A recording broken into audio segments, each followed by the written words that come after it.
Sensei Sport TV encarando a próxima meia hora com o melhor das artes marciais. E hoje trazendo uma fenomenal entrevista com Vitor Belfort. A primeira grande e esclarecedora entrevista com o lutador desde a derrota para Anderson Silva. Morando em Las Vegas, Estados Unidos, Vitor veio ao Brasil nesta semana e ficou por aqui apenas 2 dias. Mas tempo suficiente para receber o esquadrão de reportagem do Sensei e falar abertamente sobre a nova casa, o novo cabelo e os 2 Silvas mais famosos do MMA, Vanderlei e Anderson Silva.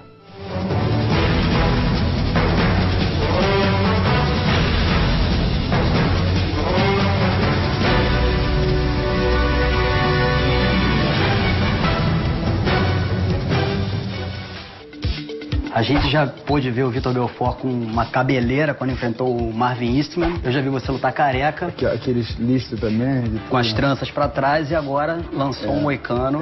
Vou te contar essa história. Antes de mostrar, vou contar a história pra você. O meu filho, ele estava na escola. Nós somos cristãos, assim, vivemos o cristianismo e essa escola é uma escola cristã. E na hora lá, a professora cismou que ele não podia entrar com moicano no templo, lá na igreja, né, no templo. Aí ele se sentiu incomodado, né, com aquilo. Aí a diretora pediu a professora para ele tirar o moicano e ele ficou: será que isso é de Deus? Será que isso não é de Deus? Isso é do diabo? Isso é de Deus? Aí minha mãe, a Joana, pegou a Bíblia e mostrou para ele que Jesus, ele veio para tirar todo esse estigma religioso, toda essa coisa que a religião prega, de que não pode isso, que não pode aquilo.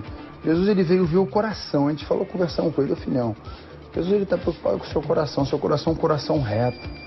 Jesus, ele quebrou os paradigmas, ele não tinha, né, a turma dele era a turma dos casca grossa. Então, eu cheguei pro meu filho, falei: filhão, seu moicano tá lindo, você é lindo, papai vai fazer um moicano igual o seu.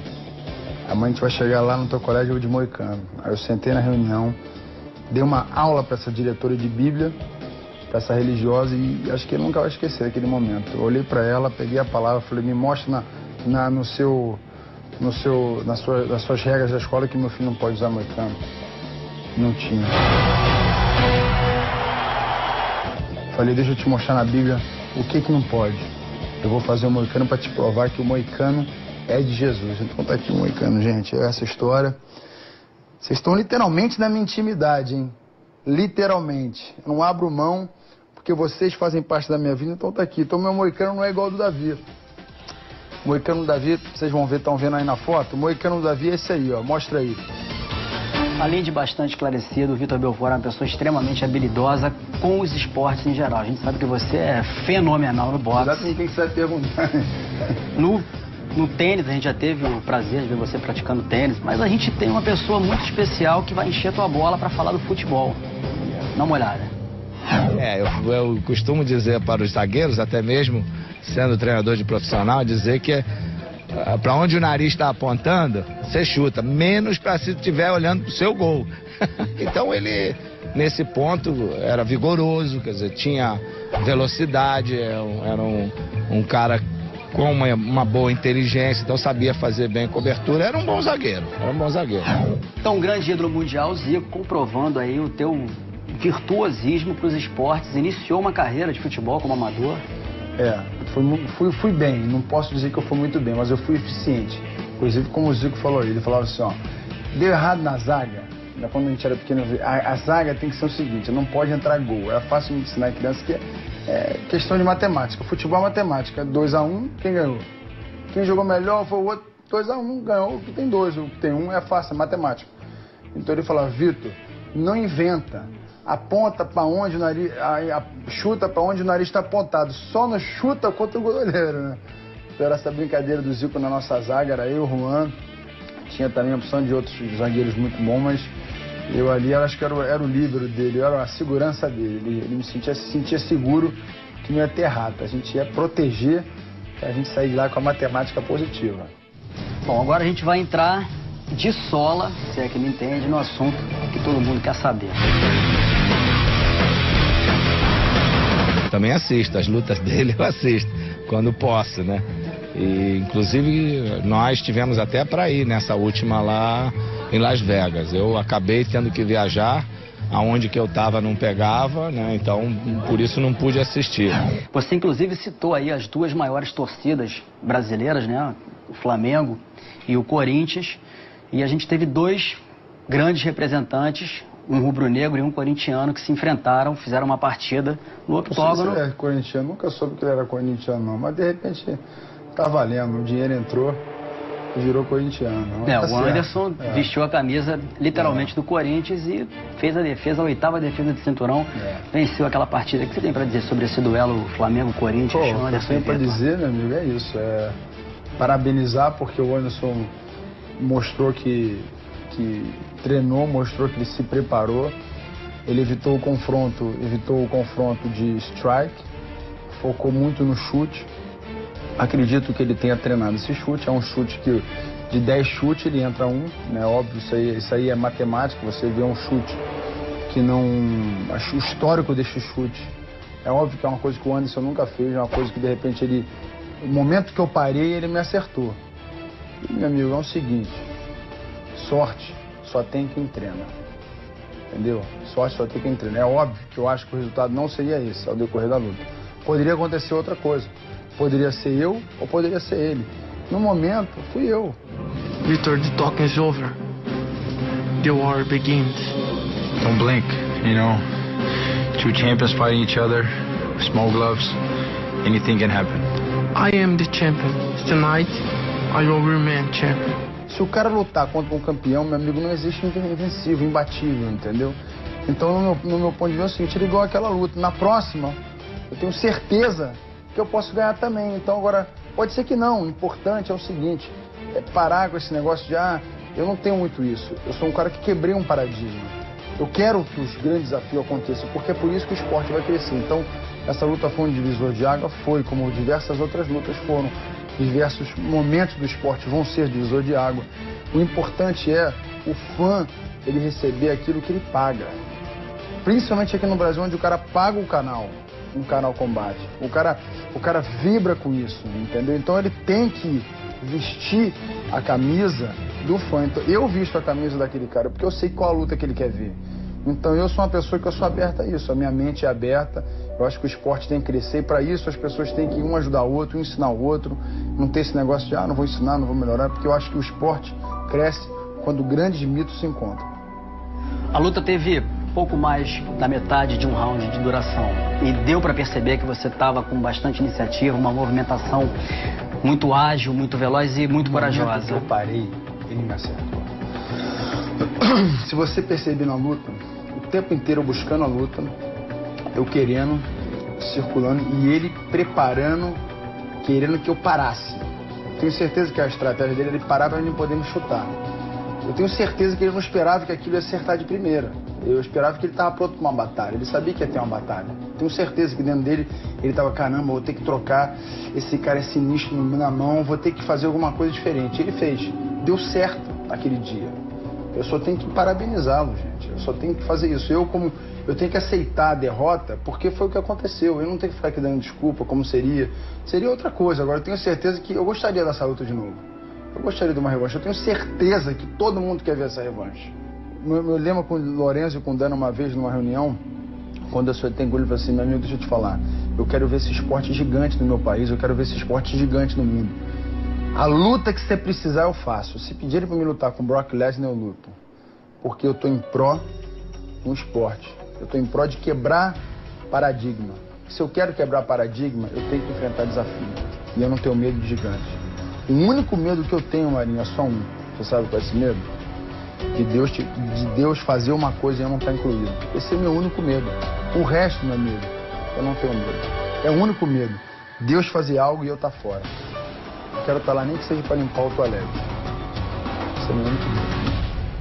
Você, então, acredita que o próprio Anderson se surpreendeu com o desfecho da luta? O que eu quero dizer é o seguinte... Eu tenho certeza que ele surpreendeu. Agora, foi o que eu falei. Eu acredito que a sorte é quanto mais você treina, mais sorte você tem. O Anderson é um cara muito habilidoso, entendeu? Mas ele surpreendeu porque eu acho que ele esperava uma batalha mais acirrada, um primeiro, segundo, terceiro round. Ele esperava isso, eu tenho certeza. Agora ele pode falar que não, que treinou com o Steve Seagal, que nem ele falou. Tá bom, Papai Noel vai me treinar na minha próxima luta também. Entendeu? Steven Seagal treinou o Anderson. Ele tira todo o mérito de todos os treinadores que ele teve ao longo da carreira dele. Tudo bem. O cara vai lá e faz um negócio. Mas o Anderson, ele tem o mérito dele. O mérito é dele, o talento é dele. Agora, é óbvio que a gente estava pronto para uma batalha, os dois. Agora, ninguém espera uma luta assim, entendeu?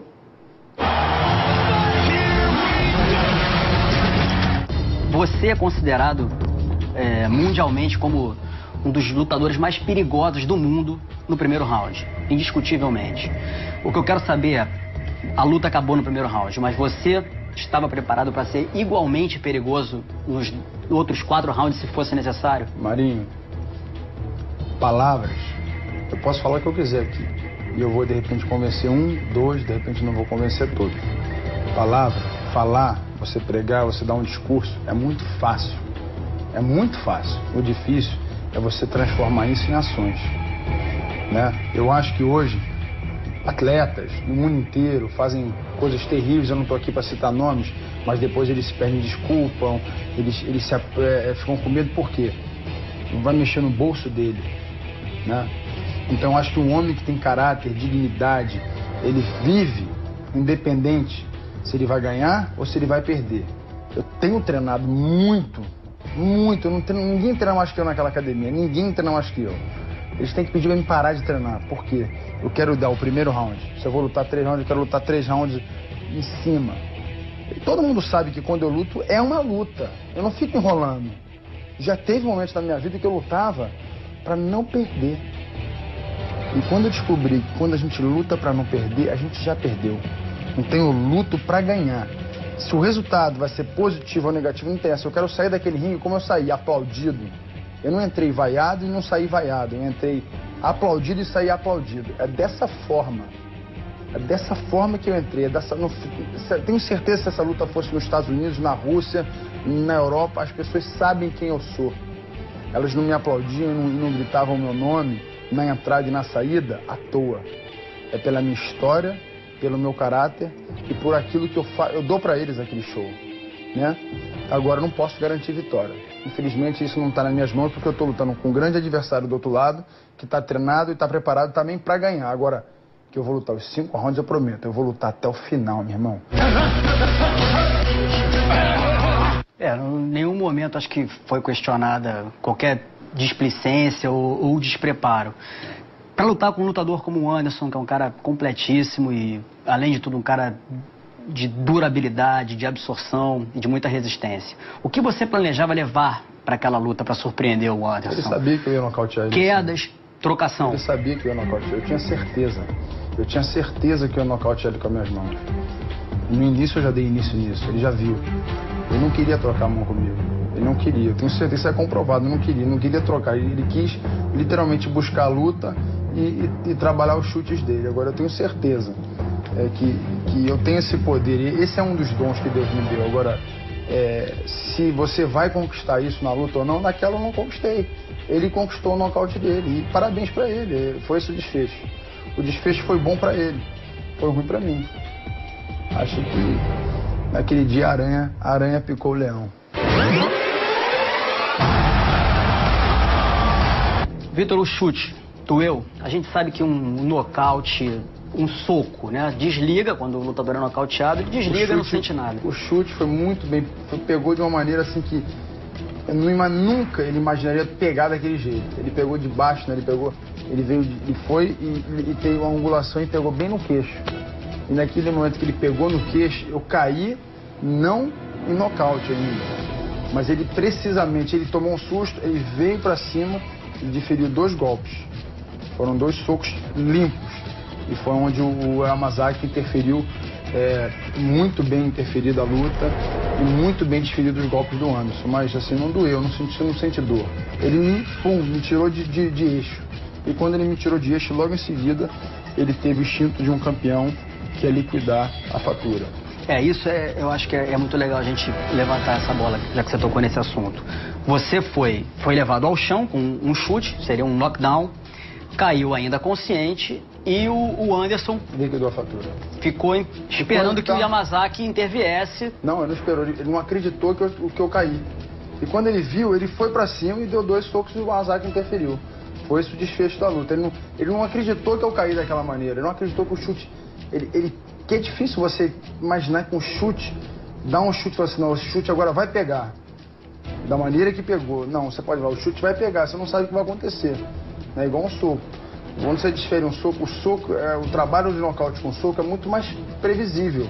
O chute, assim, é muito... Da maneira que foi um chute que nunca aconteceu na história, né, do UFC, a maneira que foi. Não foi um chute rodado, foi um chute, né, diferido da maneira como ele pegou. Então, quando ele pegou, ele tomou um susto e na hora não acreditou e foi pra cima e liquidou como um campeão. Que eu acho que ele teve uma atitude que eu acho que eu respeito muito. Ele foi pra ganhar. Então, eu acho que naquele momento ele conquistou a vitória. Nesse instante que você estava no chão semi-nocauteado ou semi-indefeso e que o Yamazaki ainda não havia interrompido a luta e ele entrou com 2 socos. Se fosse um outro lutador, talvez despreparado, menos experiente, mais afobado, inseguro, poderia ter entrado com uma sequência de socos e cotoveladas, podia até ter te machucado muito mais. Não, porque o juiz está ali para isso. Eu não posso tirar o mérito do juiz. O Yamazaki, o Herbidin, o UFC, ele tem uma equipe muito forte, né, de juiz. O Anderson, se ele tivesse que me dar 4 socos para me atirar, ele daria. E faz parte do esporte, entendeu? Então, assim, a palavra se o tsunami no Japão tivesse vindo até o Brasil, teria inundado o Brasil, mas só pegou o Japão. Então, tipo assim, o Ultimate é muito bem preparado, o juiz é muito bem preparado.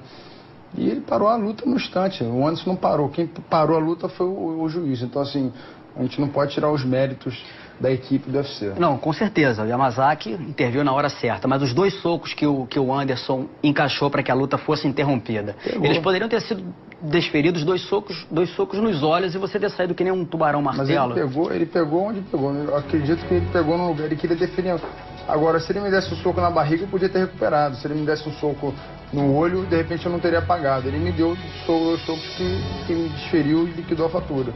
Eu acho que ele não pensou em, não vou bater no olho, vou bater no queixo para não coisar. Né? O queixo pode ser, de repente eu não tivesse o meu pescoço e o meu queixo forte, de repente, se fosse um lutador, eu podia ter quebrado a mandíbula. Não aconteceu nada. Eu saí, uma semana, 5 dias depois da luta, eu não tinha dor no queixo. No mesmo dia eu comi um cheeseburger, não tinha problema nenhum. Né? Óbvio que eu tava... O que estava doendo muito é dentro de você. Fala, treinei muito, eu estava bem parado, eu tinha certeza que eu ia ganhar, mas não foi dessa vez. É um clássico. Não sai ganhando, não sai perdendo. Vitor, analisando o golpe, especialmente do ângulo frontal, de frente para o Anderson, a gente vê que ele olha fixamente para suas pernas, dando a impressão que claramente está vendo por ali um low kick, um chute nas suas pernas. E, de repente, num piscar de olhos, ele muda a direção e o chute vai em direção ao seu rosto. Para quem não conhece a arte marcial, existem 3 tipos de linguagem na arte marcial. Existe a linguagem, chama de body language, né? A linguagem corporal, que você estuda, você vê como é que a pessoa está, como é que ela se coloca. Existe a linguagem da prática daquele movimento, você vê que o cara está preparando uma direita, o cara está preparando, é a linguagem prática, né? O cara, você vê que você já sabe que o movimento, né? E existe a linguagem onde você induz algo para fazer algo. Eu acho que nesse momento o Anderson induziu. Eu já sabia que ele faz muito isso, né? Que é da linhagem do Muay Thai, você olha embaixo e chuta em cima. Existe esse treinamento, né? De falar assim, olha lá, e tum, né? Tipo assim, aquela coisa de... Existe essa linguagem corporal. Muita gente pergunta, por que você não manteve ele embaixo? Eu tinha certeza que eu não nocautear ele. Eu tinha certeza de saber que eu ia trocar com ele. A hora que meu soco entrasse, ele ia sentir. Como sentiu logo de início, quando eu consegui encaixar os golpes. Então, ele me acertou, eu consegui, no momento que eu parei, eu estudei muito esse momento. Então hoje, o que acontece? Eu vou voltar, eu falei, eu perdi essa coisa que eu tinha muito de me mexer, né? De mexer o tempo inteiro da coisa do boxe, né? Então, no momento que eu parei, eu confiei muito nessa distância, só que a perna dele é longa e ela chegou. Se eu tivesse mexido a cabeça um pouquinho pro lado, não pegava. Entendeu? Então eu parei, eu tava parado. E quando você tá parado, você é um alvo parado, é aquele ditado, meu amigo, 1 segundo não pode vacilar. Então, eu parei. Quando eu parei, eu tomei. Então, eu tentando entender aqui o quadro que você desenhou, além você ali ficou um alvo fixo, não houve a sua movimentação, como de costume, e também o fator da finta, né, do blefe. Ele fingiu que olhou pro... Fintou, eu diria o fator da finta também. Eu diria o fator da habilidade do Anderson de definir. Acho que muita gente não consegue acertar aquele golpe. O crédito do Anderson com a habilidade que ele tem para conseguir as coisas acontecerem, fazer as coisas acontecerem, a habilidade dele, a estrela dele, né? Deus quis assim que ocorreu. Ele treinou muito para essa luta, era uma luta muito importante para ele, que ele estava muito temeroso por essa luta, uma luta que literalmente fazia um challenge dele, não era uma luta que ele entrava ali tranquilo, fazendo aquelas palhaçadas que ele faz, ele sabia que ele corria perigo, né? Então, assim, os méritos são dele. Foi justamente isso. Eu acho que a Aranha conseguiu ali, naquele momento, ela penetrou a perna dele ser um pouco longa, né? E facilitar esse chute. E a habilidade dele, cara. O cara é muito habilidoso. Foi o maior nocaute que você já sofreu na sua vida, incluindo treinamento? Com certeza. Não nocaute, knockdown. O nocaute ele é definido quando você cai sem condições de luta. Eu caí com condições de luta, mas ele, logo em seguida, com o instinto dele, já viu para liquidar a luta e já levou para casa. Mas mesmo assim, o nocaute do Anderson, a vitória também foi o maior nocaute da sua vida? Ou você diria que o do Randy Couture foi mais? Não, acho que o do Anderson... Tanto o knockdown quanto o nocaute do Anderson foram os maiores já sofridos na sua carreira. Na realidade, eu não fiquei ali tomando muito golpe. O do Randy, ele foi, eu cansei e ele foi. O do Anderson, ele conseguiu diferir um golpe e liquidar a luta. Com certeza foi.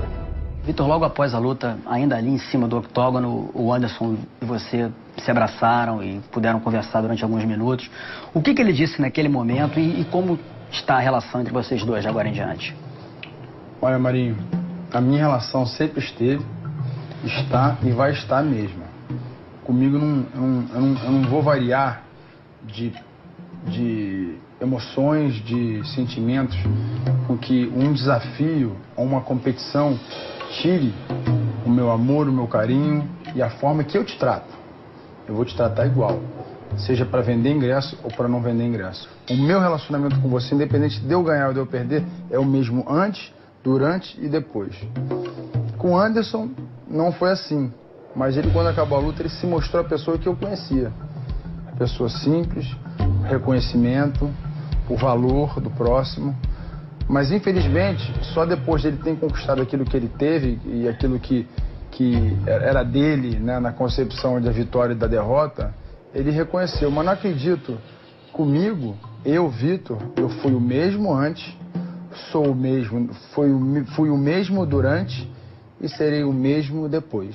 É óbvio que a gente pode errar, a gente pode reconhecer o nosso erro. Agora, eu procuro não mudar, eu não deixo que nada me influencie um ambiente. Eu não deixo me ser influenciado por uma ocasião ou um ambiente. Eu procuro ser firmado na rocha, sempre.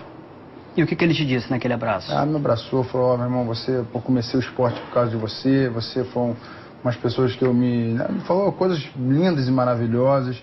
Doce, muito doce, foi muito doce, gentil, me abraçou. Depois conversou com a Joana. Joana, essa luta eu não queria, você sabe que eu não queria. Mas você vê, cara, ele não queria uma coisa, mas é uma coisa que literalmente deu pra ele o reconhecimento que ele sempre precisava, que ele sempre buscou. Até aquele momento, ninguém sabia quem era o Anderson praticamente. Todo mundo sabia que ele era o campeão no meio, mas o mundo no Brasil, as pessoas não reconheciam ele pelo fato, de repente, dele não ter tido uma assessoria, ou enfim, agora ele tem uma assessoria boa do Ronaldo, que ele abriu essa empresa, estão ensinando ele a fazer algumas coisas e tal. Mas eu acho que, como é necessário pra gente, não só pra vida dele foi muito boa, né? Eu acho pro esporte foi excelente. E eu tenho certeza que ao longo de uns anos daqui, mesmo ele não vai entender isso agora, mas eu consigo ver a diferença que eu tenho uma mente empresarial. Eu consigo ver o que isso vai influenciar na carreira dele, no meu futuro, no futuro do esporte. E é dessa forma que eu vivo. Eu vivo pro futuro.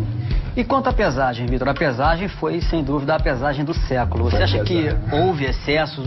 O que passou na sua cabeça quando ele veio na sua direção com uma máscara no rosto e se aproximou demais da conta e vocês dois colidiram? Você estava sorrindo, de repente começou a levar a coisa mais a sério? Você acha que de repente poderia perder o controle da situação ali? Eu estava sorrindo porque foi uma coisa engraçada ele entrar com uma máscara, por isso. Não que eu sou sarcástico, eu sorri porque eu achei engraçado ele com uma máscara. Agora, foi o que eu falei, quando eu tô num lugar, quando eu tô fazendo algo, quando eu tô me propondo a fazer algo, eu imagino que existe, eu tenho que lidar com os sentimentos dos outros.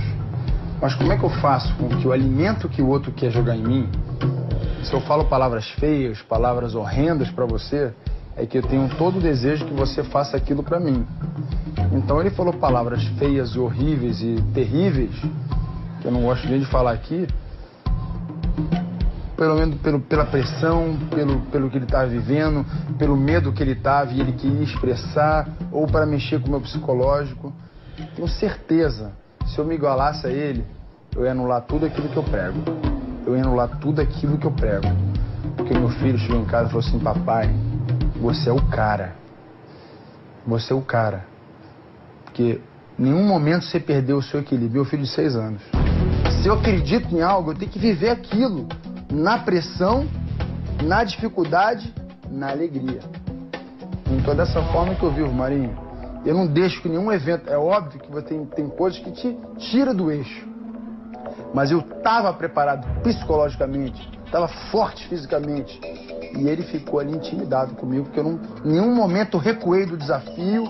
Eu estava ali para pesar, eu estava pronto para uma batalha, mas aquele momento era o momento da pesagem e era o momento que eu tinha que ser o Vitor. O momento de colisão era no dia seguinte. Isso foi o que eu falei para ele. Eu falei: fica tranquilo que você tem 5 rounds amanhã. Então é esse momento que eu vivo. Eu não deixei, eu acho que eu não infringi nenhuma regra que viola os meus princípios. Eu acho que eu pude dar um exemplo para milhões de pessoas no mundo inteiro de que eu não sou um falso profeta, um hipócrita, apesar de todos os meus defeitos. A gente tem que viver aquilo que a gente prega no pressão.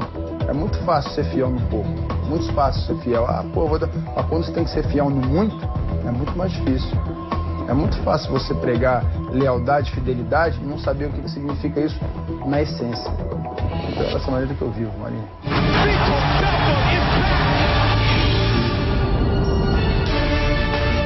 Tá aí o Fenômeno respondendo a todas as perguntas sobre a luta que parou o Brasil. E daqui a pouco a continuação da entrevista com Vitor Belfort, que continua falando tudo o que a gente queria saber, só que dessa vez sobre Wanderlei Silva. Sensei Sport TV de volta hoje com uma das mais aguardadas entrevistas do ano. Na continuação da conversa franca com Vitor Belfort, o lutador agora diz o que pensa sobre o desafio feito e adiado por Wanderlei Silva. E reforça a ideia de que a melhor opção como luta principal do UFC Rio seria a revanche, mas contra o Aranha.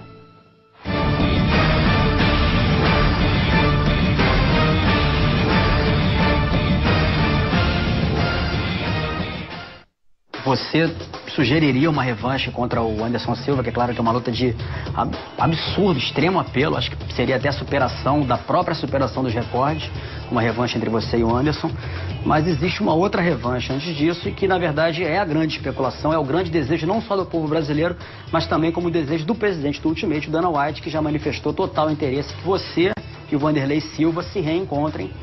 E justamente no UFC Rio, vocês dois já lutaram no Brasil e na edição brasileira do Ultimate seria a luta principal. Essa luta não foi cogitada para o UFC Rio, a luta foi cogitada para 2 de julho. E foi quando ele me desafiou, eu aceitei o desafio. E ele parece que ele começou a querer buscar a luta contra o Chris Lieben. O Dana White botou diversas coisas na internet.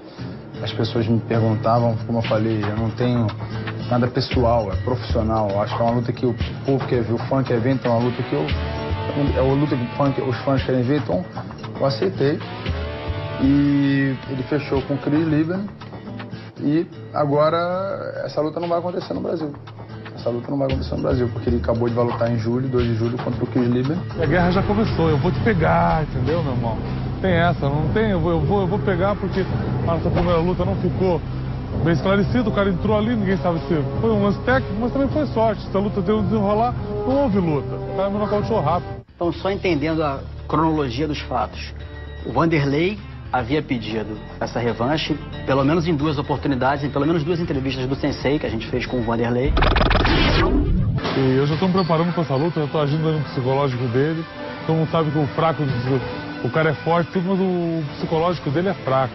Não sabe que ele entra pra lutar meio cagado. Então eu já tô agindo no psicológico dele e vou entrar pra ganhar, entendeu? Vou entrar pra meter a porrada mesmo, comigo não tem essa. Quando vai lutar comigo, o cara tem que vir na ponta dos cascos, porque senão, porra, eu entro pra amassar mesmo. Entendeu? E agora ele não vai dar sorte que deu na primeira, agora quem vai nocautear sou eu. Em outras palavras, né, dando um eufemismo, pegando leve, ele disse que você talvez não tivesse tanta coragem para enfrentá-lo novamente. Tá aí, os fatos. É que eu falo, Marinho, o grande problema da boca é quando você prega uma coisa e não vive, aquilo vem contra você. Então, assim, eu nunca escolhi adversário, nunca fiquei pedindo adversário, ao contrário, eu busco grandes desafios. Eu fui de umas únicas pessoas que grandes desafios conquistei na minha carreira. Então, você falar mal de uma pessoa que não só é tão querida, mas que fez uma história, eu acho isso desonesto. Você tentar tirar o valor do outro para te valorizar é desonesto. Você pode ter o seu valor sem tirar o valor do próximo. Eu não preciso falar mal de ninguém, porque se eu falar bem de mim, se eu me exaltar, que valor tem? Qual o valor que tem eu falar que eu sou bom, que eu sou isso, que eu sou aquilo? Não tem valor nenhum para mim. O valor tem quando as pessoas reconhecem-se de mim de fato. De fato. Não de um evento sozinho. O que eu peço é que eu quero lutar. Seja com quem for. Tá, e pra você seria o cenário ideal, mais perfeito possível, seria lutar no Brasil, no UFC Rio, de preferência, fazendo uma revanche com o Anderson Silva. Eu acho que isso seria algo, assim, como que hoje eu fui buscar meu visto no consulado, que tão bonito, o carinho do povo, as pessoas falando, Vitor, eu torci tanto pra você. E o esporte cresceu, gente. O esporte tomou uma proporção que agora acho que não tem como parar. Agora é o momento, são os líderes, são os patrocinadores, são os líderes de televisão poderem enxergar isso, abraçarem isso de vez, porque o UFC não para de crescer. E eu acho, com certeza, uma luta dessa ia mexer com o Brasil. Eu acho que essa sim seria uma Copa do Mundo, onde o vencedor é o Brasil. É o Brasil, gente. O Brasil ganhou.